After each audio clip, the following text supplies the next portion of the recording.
Oras na maisampa na sa Sandigan Bayan ang kasong pandarabong o plunder laban dun sa 3 senador na sangkot umano sa pork barrel scam.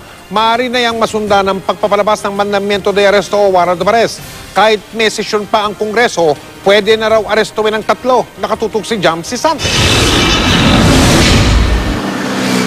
Batay sa Republic Act 7080 o Plunder Law, otomatikong suspendido ang mga public official na may kasong plunder sa korte. Kaya sa kaso raw ng pork barrel scam, kapag isinampa na ng ombudsman sa Sandigan Bayan ng plunder case, suspendido dapat bilang senador sina Senador Juan Ponce Enrile, Jingoy Estrada at Bong Revilla at iba pang public official na kasama sa asunto. Pwedeng ipatupad lamang ng Senado yung batas, hindi na namin kailangan pagbotohan at suspendin sila pagkatapos maisampa ang kaso. Kung may humiling na magkabotohan, ako boboto ko pabor sa pagsunod sa batas. Sundin na lamang dapat ng liderato ng Senado ang itinatalaga ng batas na pinasa namin. Pero kahit pa raw suspendido ang mga senador, tuloy ang operasyon ng opisina nito. The staff will continue to be performing their functions because the principal are still senators of the land.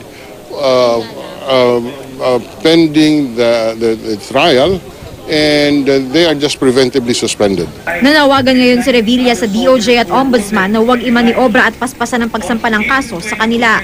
May impormasyon daw kasi siyang minamadali ito ng palasyo, bagay na itinanggi ng Malacanang.